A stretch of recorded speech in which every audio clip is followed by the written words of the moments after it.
we have a #1 contender fight for the welterweight belt at UFC 288 between Gilbert Burns and Belal Muhammad. This is an interesting matchup given the two fighters are high-level grapplers and are one win away from fighting for the title. This was a short notice fight between the two fighters, only having a 2-week notice to prepare for each other before the official fight day. Gilbert Burns is coming off a very recent win against Jorge Masvidal, who he beat at UFC 287 only 3 weeks ago.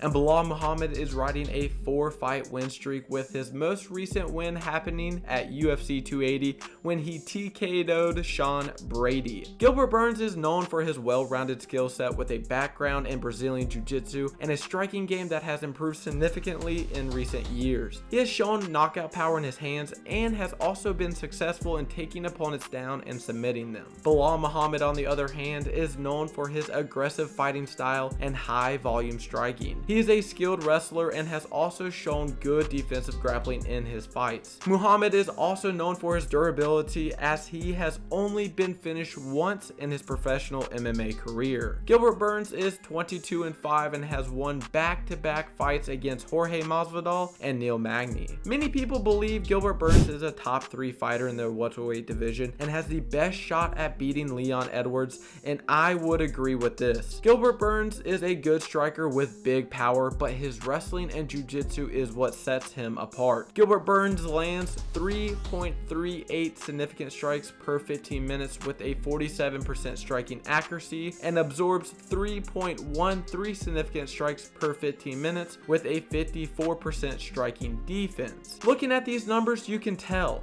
Gilbert Burns lands a good amount of significant strikes, but he also absorbs a lot of significant strikes as well. I think Gilbert has a solid striking game. He has an okay jab, but it's the body kicks and overhand rights that Gilbert throws that land big for him. Gilbert likes to take risk and is willing to stand in the pocket to exchange punches because he knows he carries a big right hand and knows he won't be taken down. However, this can be a huge problem when facing someone like Belal Muhammad. Belal Muhammad is a good striker who uses his jab well, but finds success when he throws his right hand while he is pressuring his opponents against the cage. In the Sean Brady fight, you see Belal use his jab to get in range, or he would throw the left kick to the body, and then when he got in range, you would see him throw straight rights or overhands, and this is how he eventually TKO'd Brady. Belal likes to work his way in with the jab. Then he will wait for a reaction so he can throw a right hand or counter with a big overhand right. I think if his right hand connects a lot, he will be able to stun Burns enough to go for a takedown if he wanted to. The only problem with Belal is that he gets hit a lot too.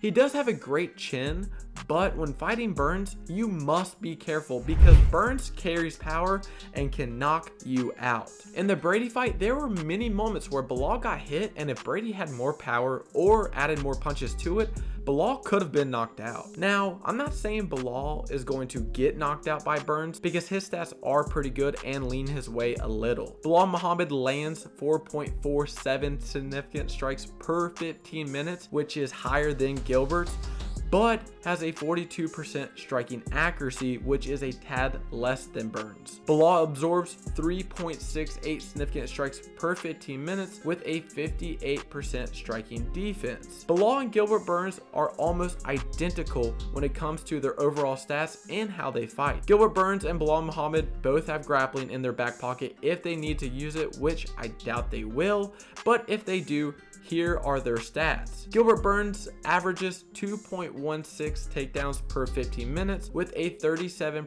takedown accuracy and has a 47% takedown defense, which is kind of low given his grappling experience, but this shouldn't really concern anyone because Burns is a BJJ black belt and can fight off his back and go for submissions if he gets taken down, even though I don't think he will in this fight. Belal Muhammad averages 2.19 takedowns per 15 minutes with a 35% takedown accuracy and has a 92% takedown defense, which is really high. Before I tell you who I am picking, only 0.6% of you subscribe to the Double Move MMA channel. Please leave a like, comment, and subscribe if you enjoyed this content. I really appreciate it. Now, if I had to pick who I think will win this fight, I would favor Gilbert Burns. I believe this fight will be strictly a stand-up contest, and that is why I'm favoring Burns. I don't think Belal will go for a takedown against Burns because of the threat of a submission, and I don't think Burns will go for a takedown because he has a better chance at winning with his striking. I think Burns will win on the feet because Gilbert has better defense, striking combinations, and is just overall a more fluid striker than Belal. Now, Belal definitely has a great chance in winning if he strictly sticks with his jab and point fights with Burns. I just don't think he will. I believe Burns will bait Belal into big striking exchanges and overwhelm Belal with his power. Burns will probably land more powerful strikes when in the clinch and against the fence with strikes and take over the fight. I think this fight will go to decision, and the winner of this fight will face Leon Edwards next for the welterweight belt. Thank you so much for watching. I hope you enjoyed. See you in the next video.